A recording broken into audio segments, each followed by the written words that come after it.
여자 대리가 왔으니 서비스도 특별하겠네. 그 손님의 취기 섞인 목소리가 차 안을 가득 채웠을 때 나는 또 한 번 나를 지우는 법을 생각했습니다. 안녕하세요. 저는 경기도 안산에서 대리운전하는 오영자, 올해 57입니다. 이 일을 시작한 건 벌써 9년이 다 되어 가네요. 사람들은 제가 왜 이런 일을 하는지 궁금해하죠. 여자가 밤늦게까지 그 짓을 해? 그것도 그 나이에? 가장 많이 듣는 질문이에요. 아니, 질문이라기보다는 수군거림에 가깝죠. 근데요, 저는 오늘도 누군가의 밤을 함께 달립니다. 그리고 누군가의 외로움을 달래줍니다. 믿기 힘들겠지만 그게 진심입니다. 밤 11시 30분, 비가 내리던 세상. 선릉역 앞 고깃집에서 만난 35쯤 된 남자 손님. 진득한 소주 냄새에 풀린 눈동자. 빗방울이 무겁게 떨어지는 오토바이 주차장 앞에서 오래된 파란 우산을 든 저를 힐끔 쳐다보며 말했어요. 대리 맞죠? 근데 여자도 대리하네? 요즘은 대리도 많이 좋아졌구나. 그의 목소리에는 가벼운 비웃음이 담겨 있었습니다. 마치 여자가 할 일이 없어서 이런 일까지 하나? 라는 물음이 그 뒤에 숨어 있는 듯 했어요. 웃는 척 했어요. 늘 그렇듯 참았어요. 그게 이 일의 기본 자세니까요. 지금까지 수백 번은 더 들어왔을 말들이니까요. 와이퍼가 빗방울을 쓸어내는 소리만이 잠시 차 안을 채웠습니다. 싸하는 빗소리가 그의 숨소리와 겹쳐졌죠. 그 소리 속에 잠시 안전함을 느꼈습니다. 소리가 있는 동안은 적어도 말을 하지 않아도 되니까요. 뒷좌석 문을 열고 들어간 그 남자는 차가 출발하자마자 본색을 드러냈습니다. 근데 아줌마 그쪽도 남자들이 원하는 걸 알아요? 이렇게 혼자 밤에 일하는 거 보면 뭐 가끔 같이 가는 경우도 있지 않아요? 왼쪽 손으로 핸들을 잡고 오른손으로 와이퍼를 켰습니다. 낡은 운전 장갑이 핸들 위에서 미세하게 떨렸지만 그는 알아채지 못했을 거예요. 빗소리는 더 커졌습니다. 빗물이 유리창을 타고 흘러내리는 모습이 마치 제 마음을 닮은 듯 했어요. 비는 창문을 때리고 있었지만 제 속은 그보다 더 시끄러웠어요. 나는 수십 번, 수백 번 들은 말들이 이젠 한 귀로 듣고 한 귀로 흘려보내는 재주가 생겼습니다. 마치 세상과 나 사이에 두꺼운 유리벽이 있는 것처럼 그 말들은 나에게 닿지 않았어요. 하지만 그날은 이상하게 마음이 무거웠습니다. 아마도 그날 아침 딸과 나눈 통화 때문이었을 거예요. 딸이 처음으로 엄마 그만 다른 일 찾아봐라고 말했으니까요. 그쪽도 외롭잖아. 나도 외롭고 서로 마음의 빈자리 좀 채워주면 안 돼요? 그가 말했습니다. 뒷좌석에서 젖은 셔츠를 벗듯 가벼운 말로 던진 외로움의 가격표? 그는 모릅니다. 나는 그런 말이 나를 가장 깊이 찌른다는 걸. 내가 집에 돌아가면 텅 빈 방에서 혼자 라면을 끓여 먹는다는 걸. 내가 얼마나 그 빈자리라는 말의 무게를 알고 있는지를. 그날 제 눈빛이 조금 흔들렸는지 그는 키득이며 말했어요. 에이 진짜 화났어요? 장난인데 웃어요. 그래야 예쁘지 그 말에 나는 백미러로 그를 한번 바라봤습니다. 넥타이가 풀어져 있었고 왼쪽 와이셔츠 소매에는 소주를 엎질렀는지 얼룩이 져 있었어요. 안쓰러웠습니다. 아마 오늘도 힘든 하루였겠지. 라디오에서 흘러나오는 오래된 발라드가 그의 말과 어울리지 않게 진심을 담고 있었습니다. 다시 돌아갈 수 없는 어제라도 내 심장 한 구석이 그 가사처럼 무너졌습니다. 누구나 돌아가고 싶은 어제가 있겠지요. 나도 그도. 그리고는 등받이에 기대며 말했습니다. 사실 오늘 진짜 힘들었어요. 회사에서도 깨지고 집에 가면 와이프는 잔소리, 애는 게임하고 나랑 말도 안 해요. 그래서 그냥 아무한테나 징징대고 싶었나 봐요. 순간 그의 말이 제 가슴 어딘가에 박혀버렸습니다. 나도 그랬거든요. 누구한테든 징징대고 싶던 날들이 있었거든요.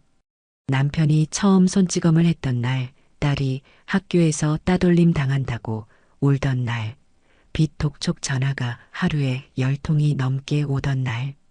그런 날에는 누구에게라도 울며 기대고 싶었어요. 그런 날 있죠.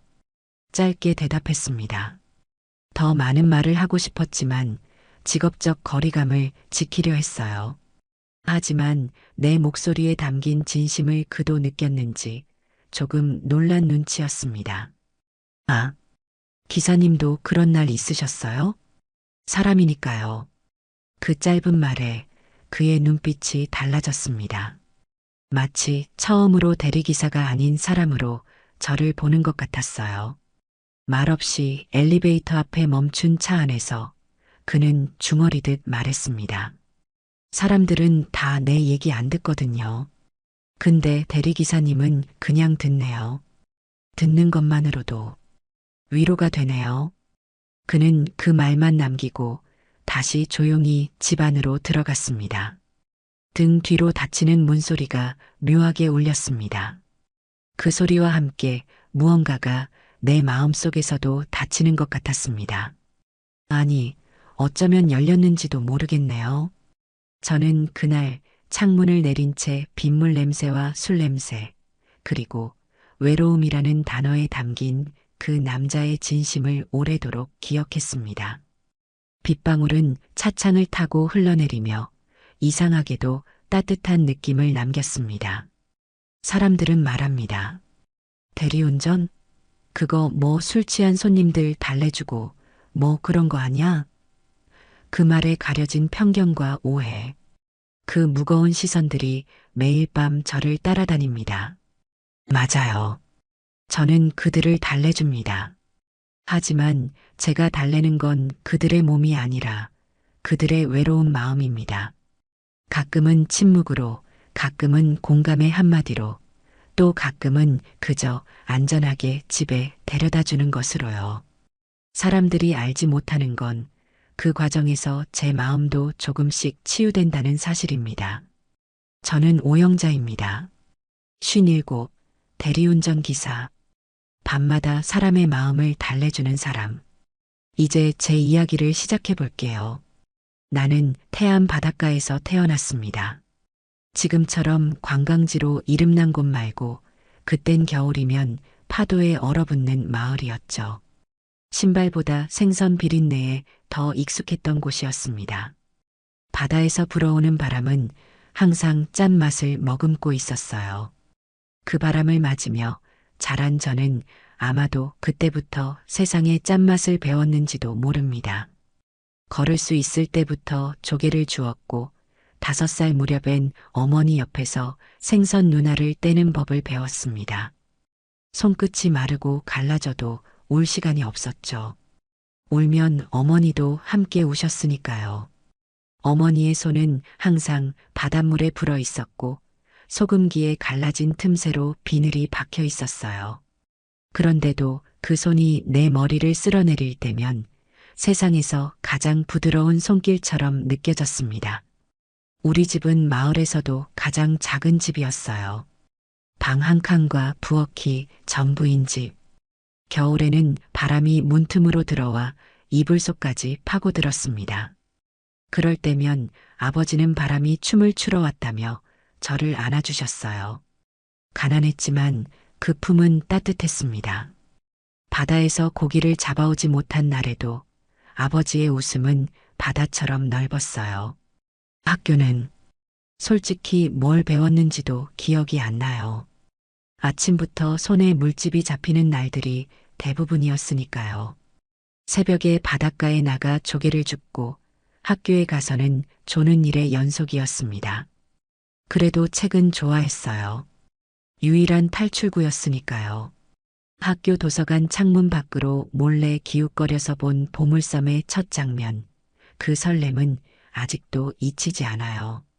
그 책의 주인공처럼 어딘가로 떠나고 싶다는 꿈이 생겼어요. 내 손에 쥐어진 건 책이 아니라 항상 칼과 바늘이었지만 마음은 언제나 그 창문 너머에 있었습니다. 비 오는 날이면 도서관 처마 밑에 몰래 서서 창문으로 다른 아이들이 책 읽는 모습을 지켜봤어요. 마치 남의 집 밥상을 훔쳐보는 것 같은 기분이었지만 그 배고픔은 밥보다 더 간절했습니다. 하지만 그마저도 오래가지 못했어요. 고등학교 2학년 겨울, 아버지가 심근경색으로 갑자기 쓰러졌고 어머니는 얼마 지나지 않아 슬픔에 뒤따랐습니다. 두 분의 장례식을 치르고 나니 주변 사람들의 위로도 끊겼습니다. 불쌍한 영자, 가여운 아이, 처음엔 그런 말들이 따라다녔지만 시간이 지나면서 사람들의 기억에서도 저는 지워졌어요. 세상에 혼자 남겨진 17살. 학교보다 하루 끼니 때울 걱정과 장례식장 비용이 더 급했죠. 장례를 치를 돈도 부족해 친척들에게 빚을 졌고 그 빚을 갚기 위해 학교를 포기해야 했습니다.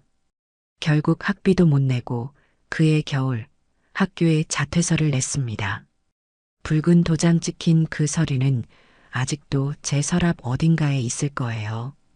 그 도장 자국이 마치 제 심장에 찍힌 것처럼 오래도록 아팠으니까요. 도장을 찍던 교감 선생님의 말이 아직도 귓가에 맴돕니다. 영자야, 공부 잘하는 애가 왜 그러니?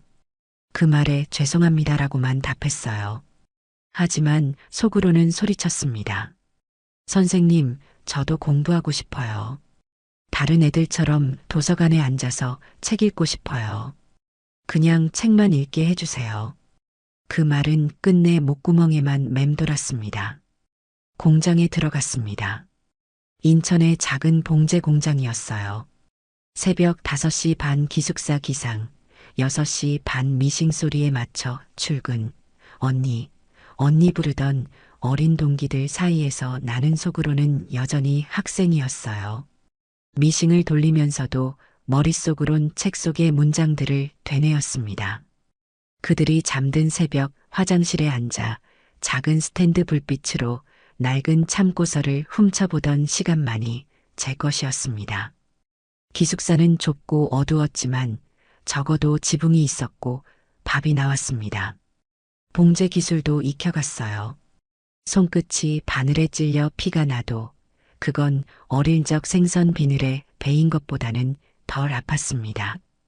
밤마다 그날 만든 옷의 수량을 세다 잠들었고 꿈에서는 늘 학교 도서관에 앉아 있었어요. 그러다 23, 오똑한 코, 하얀 셔츠 입은 남자를 만났죠. 공장 근처 작은 분식집에서 우연히 옆자리에 앉았던 그 사람. 제가 떨어뜨린 젓가락을 주워주며 지은 미소가 너무 따뜻했어요. 거래처 직원이라던 그 사람은 주말마다 제게 책을 가져다 주었습니다. 처음 본 순간 이 사람이라면 내 딸에게 책이 가득한 방을 만들어줄 수 있겠다고 생각했어요. 처음엔 그 사람 하나 믿고 세상을 다 가진 줄 알았어요. 결혼도 아이도 빨랐습니다. 24세 결혼해서 25세 딸을 낳았어요. 딸아이를 품에 안던 날, 이제 정말 가족이구나 싶었어요. 남편은 딸아이를 위해 분홍색 벽지를 직접 바르고 작은 책장도 만들어줬습니다. 그날 밤 아기 옆에 누워 조그만 그림책을 읽어주며 울었던 기억이 나요. 너는 꼭 엄마처럼 살지 않을 거야. 너에겐 꼭 책으로 가득한 방을 만들어줄 거야. 하지만 그 착하던 남자, 결혼 2년 만에 달라졌습니다. 처음엔 술 냄새로 시작했고, 늦은 귀가, 그리고 마침내 여자의 향수 냄새가 옷에 배어 돌아왔죠. 처음에는 이해하려 했어요. 직장 스트레스, 돈 걱정, 어린아이를 키우는 부담감, 모든 걸 이해하고 싶었습니다.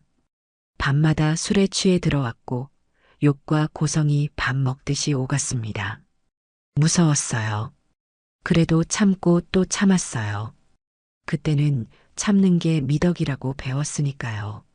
참을 인세 번이면 살인도 면한다는 옛말처럼 참으면 언젠가 좋아질 거라 믿었습니다. 그런데 매일 딸아이 눈앞에서 손찌검을 당했어요. 어느 날은 모서리에 부딪혀 이마가 찢어졌죠. 병원에서는 계단에서 넘어졌다고 거짓말을 했습니다. 의사의 눈빛이 저를 꿰뚫어 보는 것 같았지만 그냥 웃으며 넘겼어요. 그날 처음 보았어요. 5살 딸아이의 눈에서 불꽃이 사라지는 걸. 그때까지 항상 초롱초롱했던 아이의 눈빛이 마치 제 눈빛처럼 흐려진 순간 가슴이 찢어지는 것 같았습니다. 그날 밤 거울을 보면서 결심했죠. 이 팔자는 내 딸한테까지 넘기지 않겠다. 나는 여기서 끊는다. 그날부터 내 딸의 책가방에는 늘 작은 메모가 들어 있었습니다. 넌 반드시 내 길을 갈 거야. 엄마가 그 길을 열어줄게. 메모지 한 장이 딸에게 줄 수 있는 전부였지만 그 마음만은 진심이었어요. 그 사람은 결국 사고로 갔습니다. 도로 위에서 음주운전, 가로등도 보지 못하고 부딪혔다더군요. 경찰이 새벽에 찾아왔을 때 이상하게도 처음 든 생각은 이제 안 맞아도 되는구나였어요. 그 생각에 죄책감이 들었지만 동시에 해방감도 느꼈습니다. 장례식장은 쓸쓸했습니다. 그의 친구들은 몇 명 없었고 모두 비슷한 얼굴이었어요. 제 눈에는 다 제 남편처럼 보였습니다. 술에 절어 있는 눈, 불안정한 발걸음, 그리고 어디론가 달아나고 싶은 표정. 남은 건 빚 그리고 아이 하나. 마지막으로 그의 얼굴을 보며 이상하게도 미안했어요. 당신도 누군가에게 위로받고 싶었던 건 아니었을까 하는 생각이 들었으니까요. 당신도 어쩌면 자신만의 도서관 창문 너머를 바라보며 살았던 건 아닐까요? 그때부터였어요. 책을 붙잡기 시작한 게. 낮에는 편의점, 밤에는 식당 서빙으로 딸을 키우면서도 점심시간에도 화장실에서도 신문 스크랩, 중고서적, 팟캐스트. 남자들보다 더 남자 이야기를 많이 알게 됐어요. 뉴스에서 나오는 정치, 경제, 사회 소식을 놓치지 않으려 했고 소설도 읽고 시도 읽었습니다. 이제는 내가 스스로 도서관이 되자고 결심했어요. 나는 책으로 딸을 키우겠다. 그게 제 구호였죠. 제 손 안에는 늘 둘 중 하나가 있었어요. 책과 걸레. 딸이 잠든 새벽 집 청소를 끝내고 피곤에 지친 몸으로도 책을 놓지 않았습니다. 읽은 책에는 구겨진 메모지가 빼곡했고 그 메모지는 다시 제 머릿속에 차곡차곡 정리됐습니다. 사람들은 이상했겠죠. 중년 여성이 버스에서 청소 도구 앞 옆에서 늘 무언가를 읽고 있으니까요. 가끔 딸이 물었습니다. 엄마는 왜 맨날 책만 읽어? 그럴 때면 저는 웃으며 대답했어요. 엄마가 못 배운 것, 내가 다 배울 수 있게 미리 공부하는 거야. 딸은 제가 바라던 대로 똑똑하게 자랐습니다. 중학교 때는 장학금도 받고 고등학교에서는 전교 1등도 했어요. 그런 딸을 볼 때면 가슴이 벅차올랐습니다. 내가 열어주지 못한 도서관의 문을 딸은 활짝 열고 들어갔으니까요. 대학 진학을 앞두고 있던 어느 날 딸이 말했습니다. 엄마, 나 사범대학 갈래. 선생님이 되고 싶어?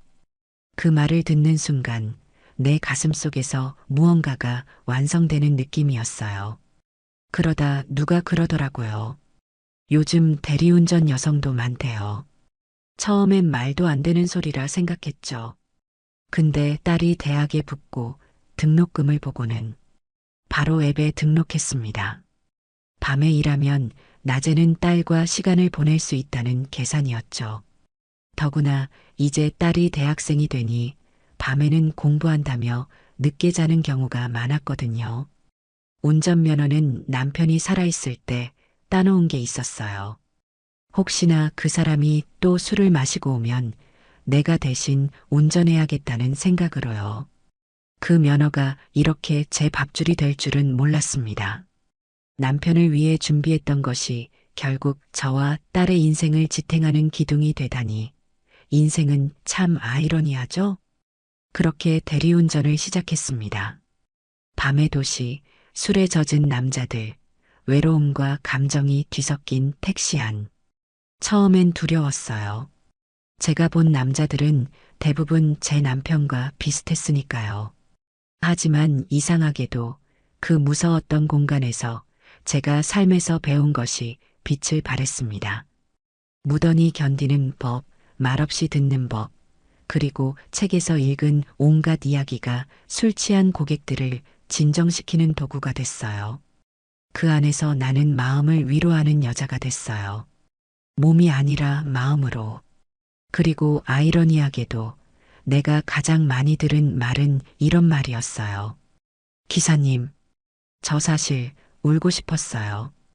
그 말을 들을 때마다 내 안의 옛 상처가 조금씩 아물어가는 걸 느꼈습니다. 나만 아픈 게 아니었구나. 모두가 각자의 방식으로 외로움을 안고 사는구나. 누군가의 운전대를 잡으며 내 인생의 방향도 조금씩 바로잡혀 갔습니다. 그날도 비가 내렸습니다. 11월의 차가운 비는 서울의 밤거리를 씻어내리고 있었어요. 마치 오래된 상처를 헹구듯 아스팔트 위에 그어진 희미한 선들을 지워내고 있었죠. 사계절 중에서 가을비가 가장 쓸쓸하게 느껴지는 건 어쩌면 그 비가 곧 겨울의 전령사이기 때문인지도 모릅니다.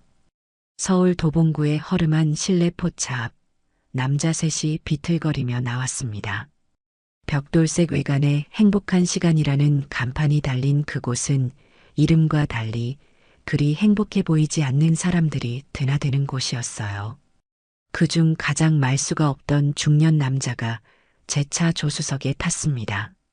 나머지 두 사람은 크게 웃으며 그를 배웅하듯 손을 흔들었지만 그는 뒤돌아보지 않았어요.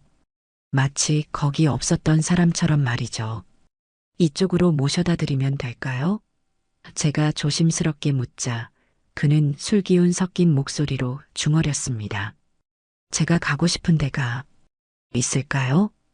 그 말에 어디론가 가는 게 목적이 아닌 사람이라는 걸 느꼈습니다. 목적지가 아니라 목적 자체를 잃어버린 듯한 눈빛이었어요. 이런 손님은 가끔 있었습니다. 집에 가기 싫은 사람들, 그저 누군가와 함께 있고 싶은 사람들, 도착보다 과정이 필요한 사람들. 주소를 물어도 그는 고개만 흔들었습니다. 그냥 잠시 달려주세요. 어디든. 그의 목소리에는 알 수 없는 무게가 실려 있었습니다. 회사에서 쫓겨난 사람의 목소리일까? 가정에 문제가 생긴 사람의 목소리일까? 아니면 그저 외로운 사람의 목소리일까?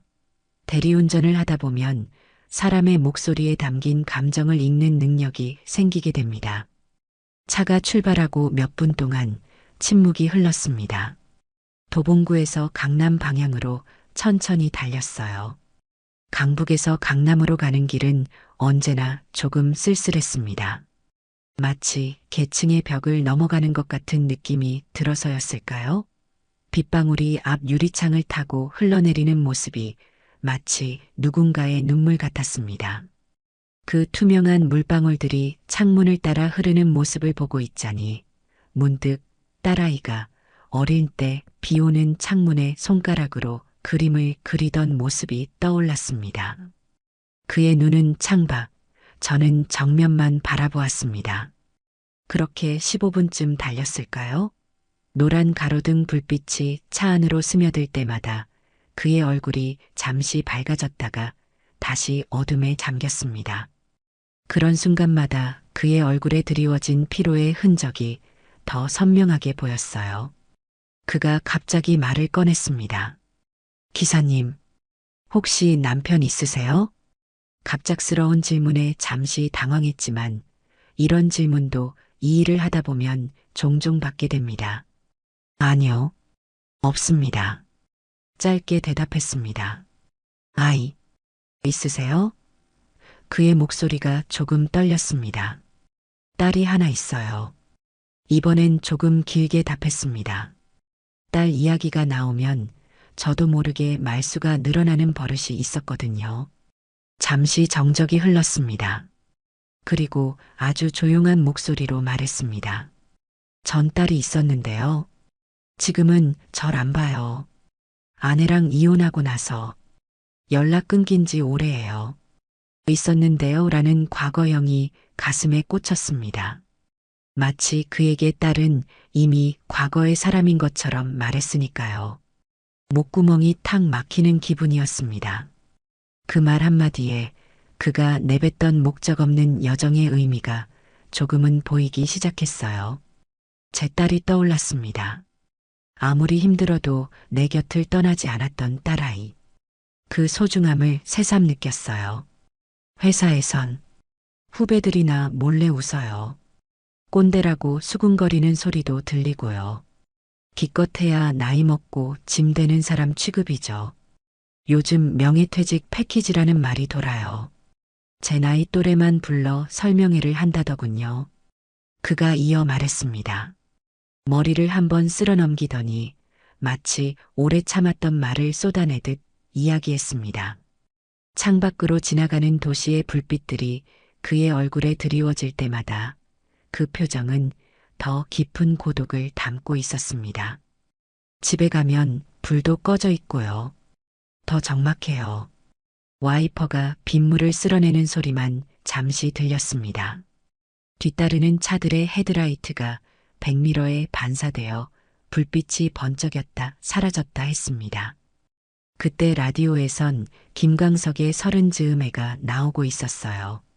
머물러 있는 청춘인 줄 알았는데 이라는 가사가 그의 이야기와 묘하게 어울렸습니다. 라디오의 볼륨을 조금 낮추려 했지만 그가 먼저 말했습니다. 아, 이 노래. 좋아하는 노래예요. 그대로 두세요. 노래의 가사가 더 선명하게 들려왔습니다. 매일 이별하며 살고 있구나. 그의 얼굴이 잠시 일그러졌다가 이내 감정을 숨기듯 굳어졌습니다. 그래서 오늘도 누군가 그냥 날 좀 봐줬으면 해서 대리를 불렀어요. 사람들 틈에서 얼굴 보며 술 마시는 게 너무 지쳐서 그냥 혼자 아니 낯선 누군가와 잠시 같은 공간에 있고 싶었어요. 봐줬으면 그 말이 뇌리에 박혔습니다. 내가 이 일을 하면서 들어온 수많은 말들 그중 가장 오래 남을 문장이었습니다.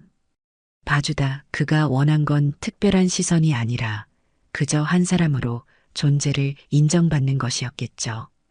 누구나 한 번쯤 그런 갈망을 느끼지 않나요? 누군가에게 나 여기 있어요 라고 외치고 싶은 순간 그가 말을 이었습니다.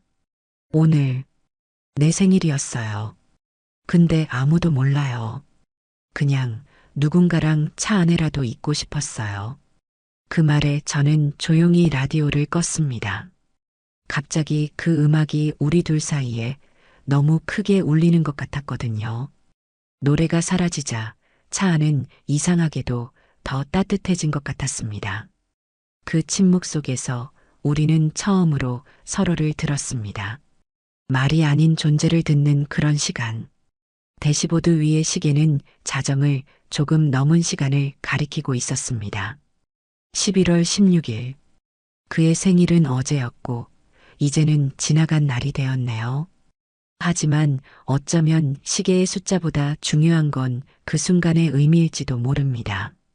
대신 제 가방에서 조용히 초콜릿 하나를 꺼냈어요. 제가 피곤할 때 하나씩 먹으려고 아껴둔 거였죠.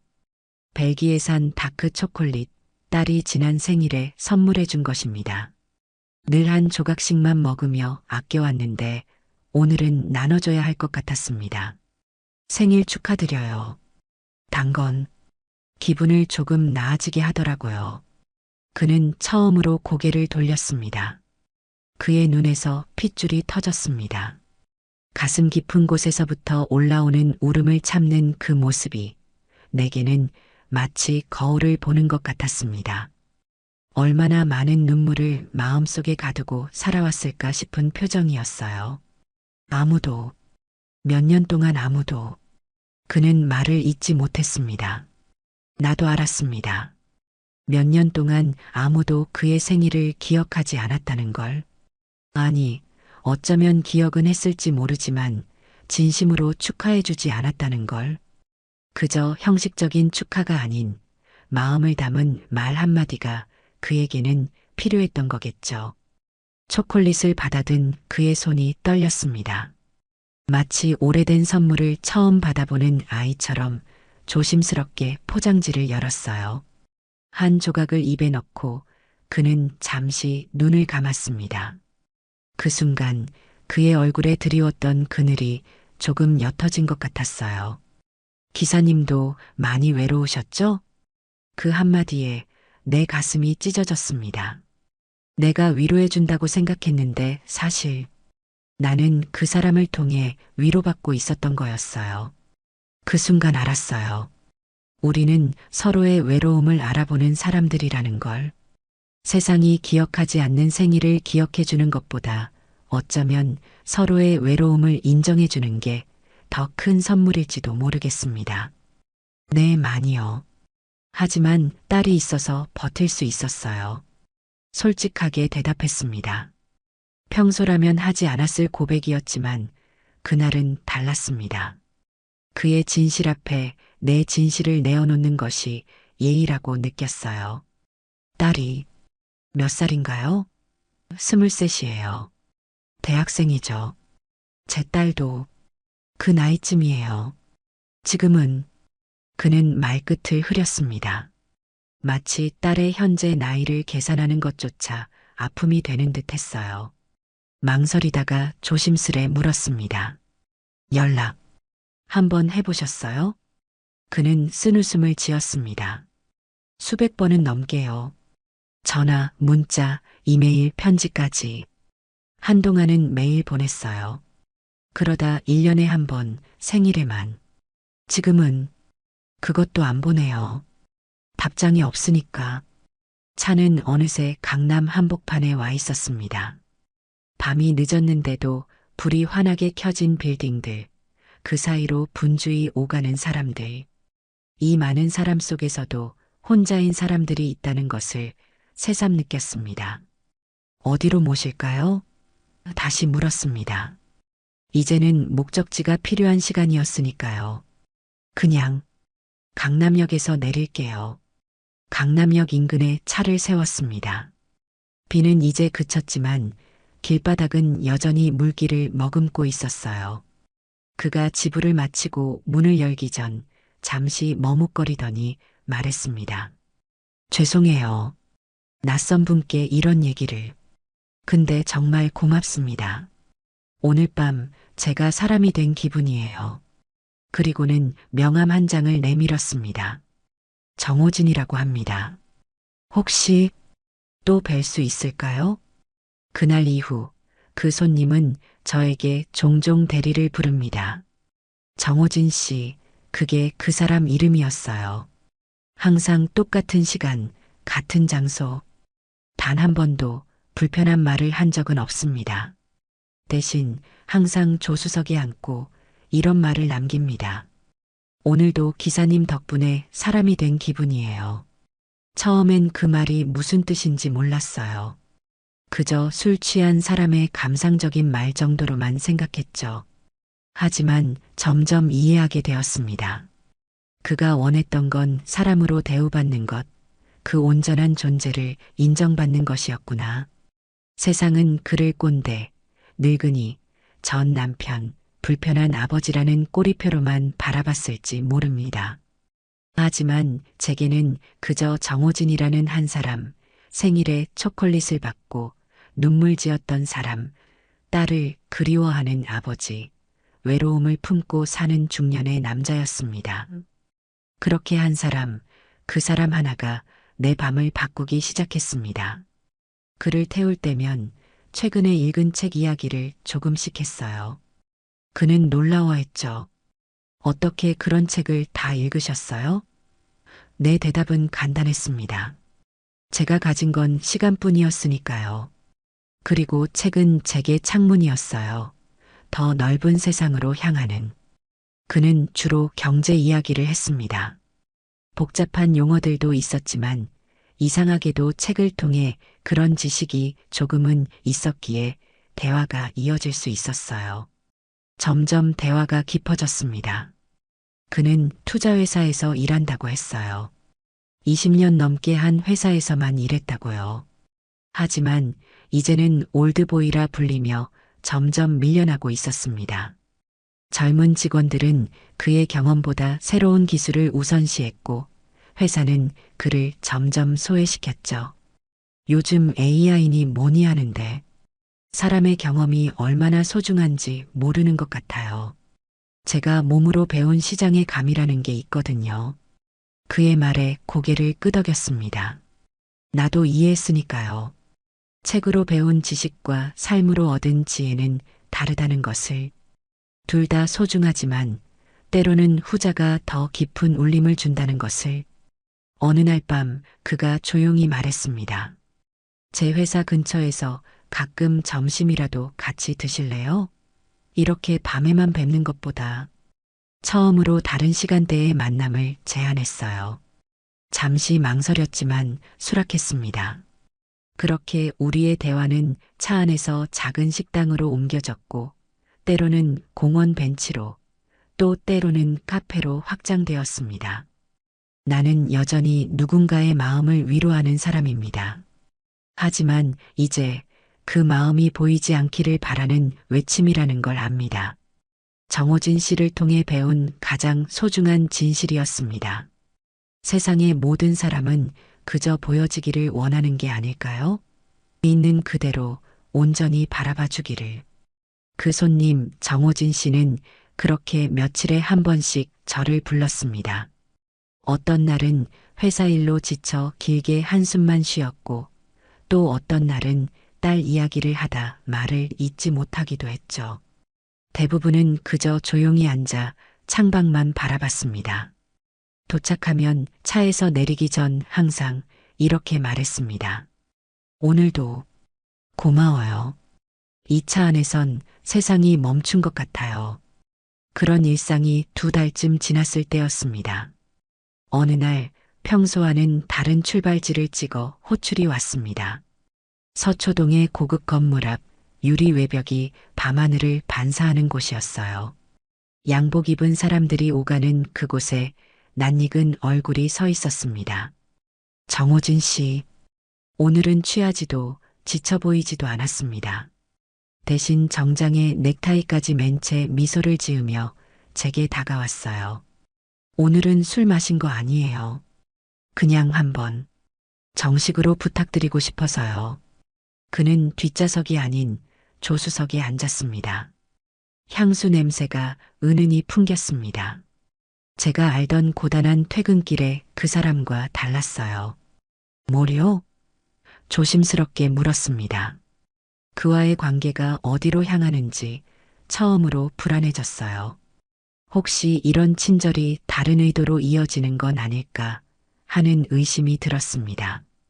세상은 수없이 저를 속여왔으니까요. 그는 잠시 망설이다가 제게 또 다른 명함을 내밀었습니다. 투자운용사 파트너 정호진. 이전에 봤던 명함과 같은 이름이지만 이번엔 그 의미가 완전히 달랐습니다.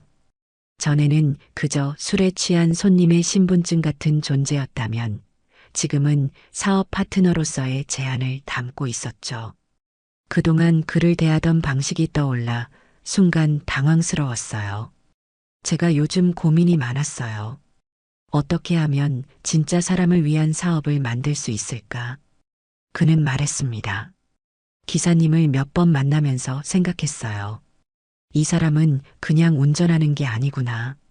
누구보다도 사람을 이동이 아니라 이해로 이끄는 사람이구나.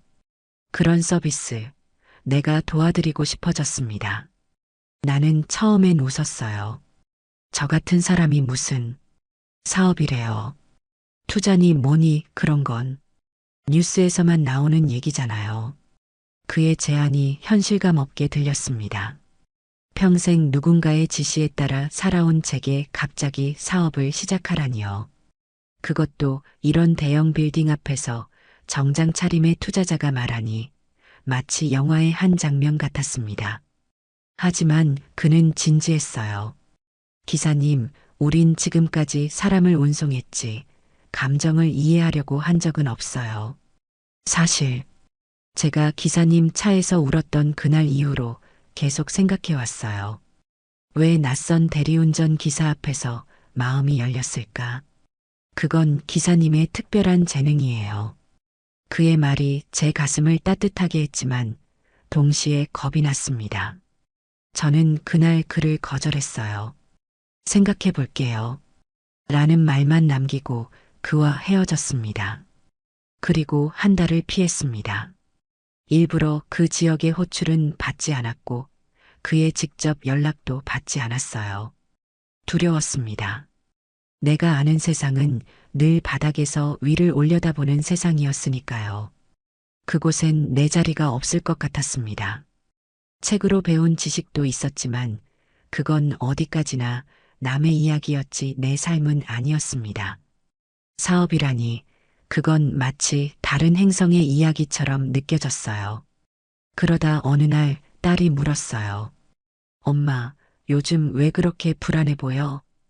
딸은 세상에서 가장 명석한 사람이었습니다. 내 마음을 꿰뚫어 보는 사람. 저는 그날 처음으로 딸에게 정호진 씨의 이야기를 했어요. 그리고 제 두려움도요. 뭐가 두려워? 딸이 물었습니다. 모든 게 실패할까봐, 사람들이 날 비웃을까봐.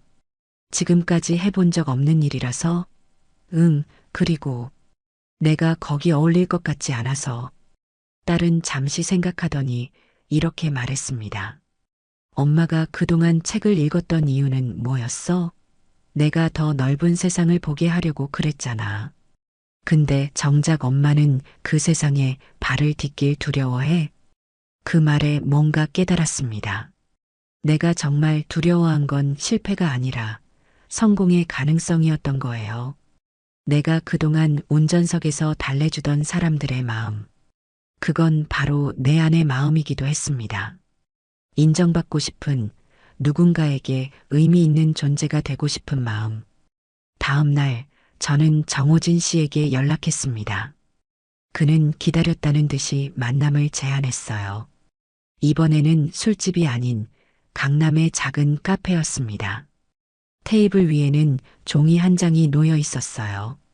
사업 계획서라고 써 있었습니다. 한 달 동안 많이 생각해 봤어요. 기사님의 경험을 바탕으로 할 수 있는 일들을요. 그는 제게 종이를 밀어줬습니다. 따뜻한 귀가 안전한 여정이라는 제목 아래 사업 내용이 적혀 있었어요. 여성 대리운전 서비스와 심야 상담 프로그램의 결합이었습니다. 저는 그 종이를 보며 혼란스러웠습니다. 이게 정말 가능한 일일까? 하지만 동시에 가슴 한켠에서는 작은 불씨가 타오르는 것 같았어요. 다음 날 은행에 갔습니다.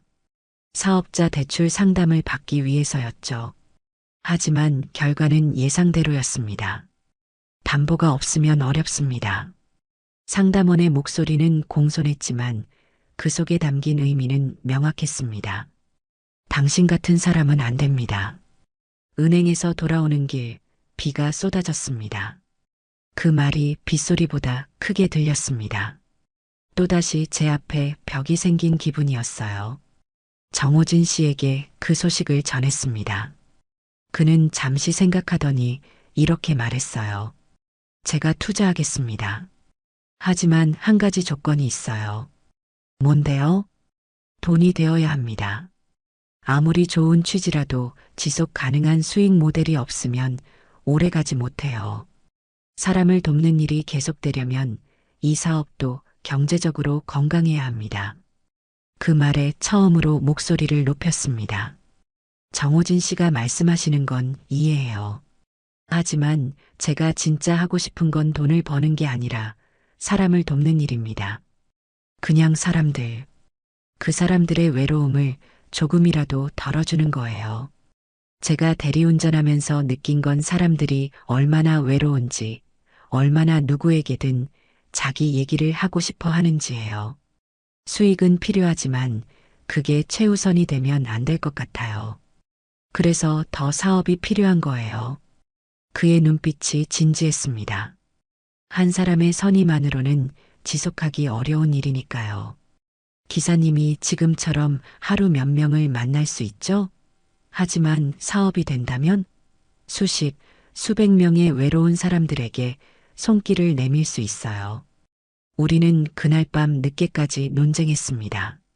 사업의 방향성, 가치, 지속 가능성에 대해서요. 저는 계속 의문을 제기했고 그는 끈기 있게 설명했습니다. 마지막엔 타협점을 찾았어요. 사람을 중심에 두되 현실적인 비즈니스 모델을 구축하기로요. 아직 확신이 안 서요. 일어서며 말했습니다. 괜찮아요. 천천히 생각해 보세요. 제가 기다릴게요. 왜 이렇게까지 하세요? 저 같은 사람에게. 기사님이 저를 사람으로 봐준 것처럼 저도 기사님을 봤으니까요. 단순한 대리기사가 아닌 놀라운 능력을 가진 사람으로요. 그날 집으로 돌아오는 길, 머릿속은 복잡했습니다. 딸이 현관에서 기다리고 있었어요. 어땠어? 딸의 눈빛에는 기대감이 가득했습니다. 저는 상황을 설명했고 딸은 조용히 들었습니다. 엄마, 나 이번 학기 조교할 거야. 장학금도 받게 됐고, 이제 등록금 걱정은 안 해도 돼. 엄마 하고 싶은 거 해. 딸의 말에 눈물이 핑 돌았습니다. 내 딸 항상 나보다 한 발 앞서 걷는 아이. 나에게 용기를 주는 아이. 그 말에 갑자기 모든 두려움이 조금 옅어지는 기분이었어요. 며칠 후, 우린 다시 만났습니다. 노트북을 켜고 아이디어를 써내려갔어요. 우리는 다양한 서비스를 구상했습니다. 첫째, 여성 운전자만 배정해주는 앱을 만들어서 늦은 밤 여성 고객들이 안심하고 이용할 수 있게 하자는 것이었어요. 둘째, 심야에 특화된 여성 고객 전용 서비스로 귀가 시간에 맞춘 특별 대응 매뉴얼을 개발하기로 했습니다. 셋째, 마음이 힘든 남성 전용 대화 패키지를 만들어 중년 남성의 정서적 고립에 대응하는 프로그램을 준비했어요. 마지막으로 감정 매뉴얼이 탑재된 교육 프로그램을 통해 모든 기사가 승객의 마음을 이해하고 정서적 지원을 제공할 수 있도록 훈련시키기로 했습니다. 그러다 정호진 씨가 물었습니다. 그런데 회사 이름은 어떻게 할까요? 순간 말문이 막혔습니다. 이름이라 한 번도 생각해 보지 않았어요. 이름을 짓는다는 건 이 꿈이 현실이 될 수 있다는 의미였으니까요. 지금까지는 그저 흐릿한 가능성으로만 여겼는데 이름을 부여하는 순간 구체적인 현실이 되는 것 같았습니다. 시간을 두고 생각해 봐도 정호진 씨는 말을 끊었습니다. 여기 이름은 따뜻한 핸들 어떠세요? 그 순간 내가 손에서 놓지 않았던 책들, 이름 없이 위로했던 수많은 손님들, 울면서 집에 돌아가던 남자들 얼굴이 떠올랐어요.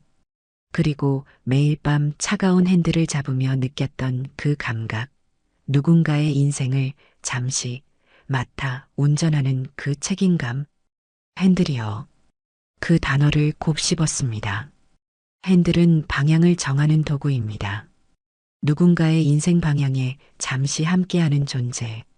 그리고 따뜻한이라는 형용사가 그 차가운 금속에 생명을 불어넣는 것 같았어요. 좋네요. 따뜻한 핸들.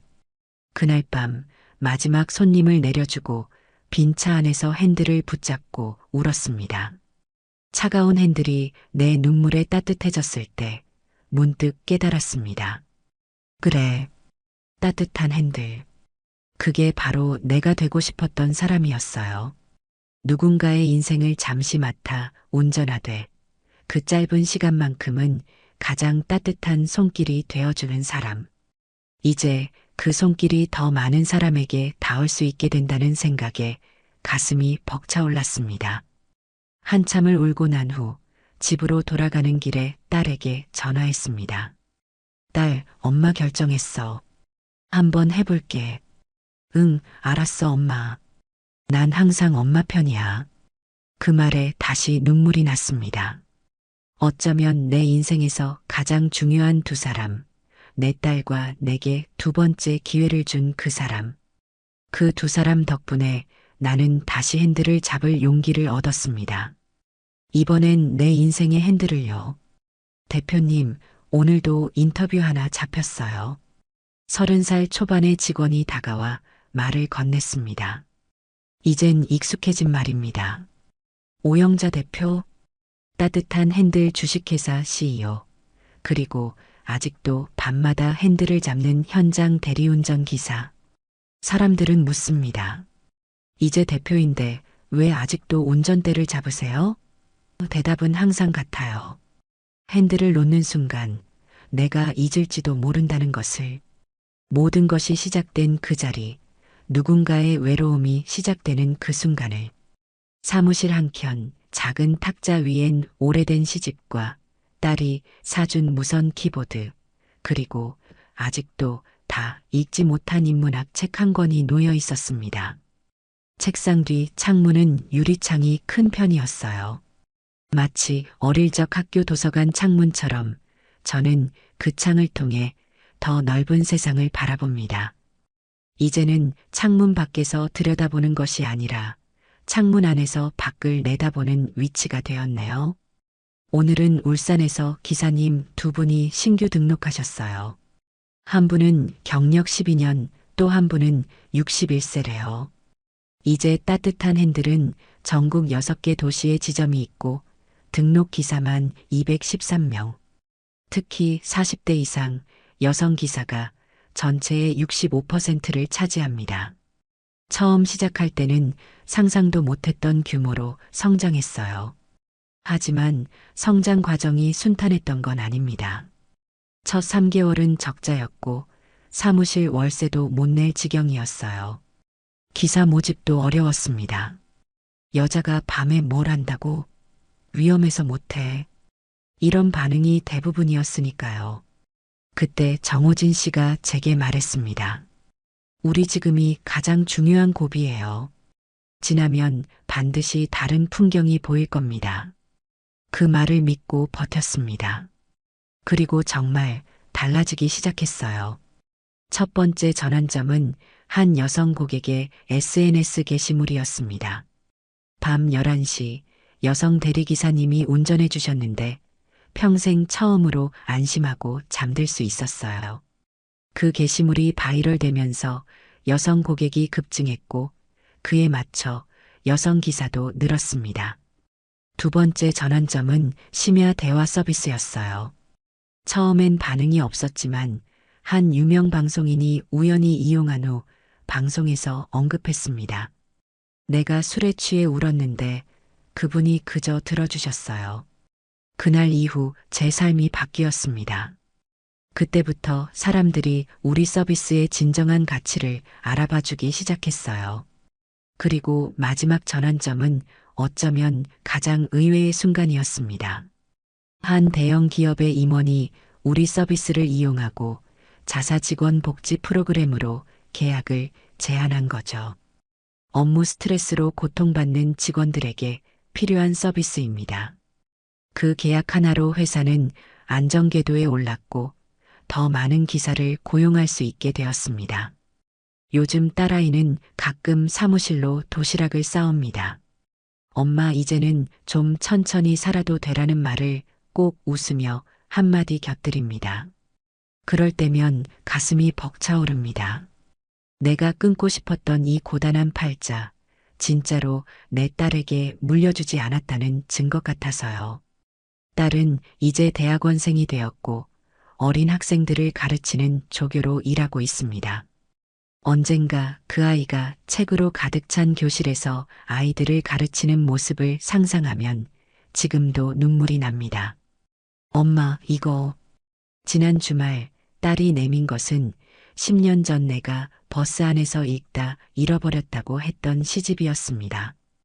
표지는 바랬지만 그 안에는 내 이름이 적혀 있었습니다. 어떻게 찾았어? 놀라서 물었어요. 집에 베란다 창고 박스에 있더라고요. 그 책만 보면 엄마가 항상 내 인생에서 가장 행복했던 순간을 담은 책이라고 했잖아요. 그때 알았습니다. 내 딸은 내 모든 말을 듣고 있었다는 것을. 엄마가 매일 밤 달리던 그 길을 이제는 내가 함께 달릴게요. 하루는 감정이 고장난 남편이 요즘 웃게 됐어요. 당신 서비스 덕분입니다라는 감사 편지를 받은 적이 있습니다. 또 어떤 남성은 차 안에서 아무 말도 안 하고 앉아 있다가 도착 직전 조용히 말했죠. 기사님, 이 차 안에서는 죽고 싶단 생각이 안 들어요. 그 한마디가 제게는 어떤 상을 받는 것보다 값진 보상이었습니다. 나는 가끔 생각합니다. 내가 대리운전을 하지 않았다면 이 수많은 사람들의 울음을 어떻게 만났을까? 나의 상처가 누군가의 상처를 어루만지는 손이 될 줄 누가 알았을까? 태안의 차가운 바닷가에서 시작된 내 인생이 이렇게 따뜻한 핸들을 쥐게 될 줄은. 지금도 밤이 되면 운전대를 잡습니다. 이젠 노란 조끼 대신 회사 로고가 박힌 단정한 점퍼를 입고요. 파란 우산 모양을 본떠 만든 로고는 누군가를 비와 바람으로부터 지켜준다는 우리 회사의 철학을 담고 있습니다. 첫 번째 손님을 만났던 그날의 파란 우산이 이제는 수백 명의 사람들에게 작은 쉼터가 되어주고 있다니 감회가 새롭습니다. 단말기에는 손님 이름 옆에 전날 눈물 표시 아이콘이 표시되기도 합니다. 그 사람은 그날 위로받은 사람이란 뜻이죠. 그런 손님을 만나면 기사들이 조금 더 세심하게 대화를 나눕니다. 오늘은 어떠세요? 이 간단한 질문 하나가 누군가의 하루를 바꿀 수 있다는 걸 우리는 압니다. 정호진 씨는 이제 저희 회사의 공식 이사입니다. 투자만 하고 떠날 줄 알았는데 그 역시 이 일에 진심이 되었나 봅니다. 그는 종종 내 인생에서 가장 의미 있는 투자였다고 말합니다. 얼마 전에는 그의 딸과 재회했다는 소식도 들려왔어요. 딸이 회사 이름을 인터넷에서 보고 연락해 왔어요. 아버지가 이런 일을 하고 있다는 게 믿기지 않는다고 하더군요. 정호진 씨와 딸의 재회 소식을 들었을 때 저도 모르게 눈물이 났습니다. 사람과 사람 사이에 단절된 다리가 다시 이어지는 모습을 본다는 건 어쩌면 이 일을 하는 가장 큰 보람인지도 모릅니다. 어쩌면 모든 인간관계는 그런 게 아닐까요? 끊어진 다리를 다시 잇는 용기의 문제. 내가 만든 앱 따뜻한 핸들에는 고마운 기사님에게 마음을 보내는 공간이라는 작은 메시지 코너가 있습니다. 거기에 올라온 글 중 잊히지 않는 글이 있어요. 아버지는 평소에 항상 말이 없으셨는데 요즘은 대리운전 기사님 이야기만 계속하십니다. 그 기사님이 아버지를 그저 사람으로 대해주셨대요. 그 글을 읽고 나는 조용히 웃었습니다. 그리고 스스로에게 말했어요. 나는 이제 누군가의 삶을 대리하지 않아도 돼. 나는 누군가의 주인공이 됐으니까. 밤길 운전석 창가로 들어오는 바람은 이제 춥지 않습니다. 나는 여전히 달립니다. 하지만 이젠 누군가의 목적지가 아니라 누군가의 마음으로 향하는 길을 달리는 중입니다. 어느 날 오후 오래된 그 포차 앞을 지나게 되었습니다. 처음 정호진 씨를 만났던 그곳이죠. 이제 그 자리에는 작은 카페가 들어섰고 그 위에는 우리 회사 광고판이 빛나고 있었습니다. 파란 우산 로고 아래 적힌 문구가 눈에 들어왔습니다. 당신의 밤길을 함께합니다. 따뜻한 핸들. 그 문장을 보며 지난 시간들이 주마등처럼 스쳐 지나갔습니다. 그때 전화가 울렸습니다. 엄마, 오늘 저녁 같이 밥 먹어요. 회사 근처로 갈게요. 좋은 소식이 있어요. 나는 잠시 창밖을 보며 웃었어요. 그래, 딸.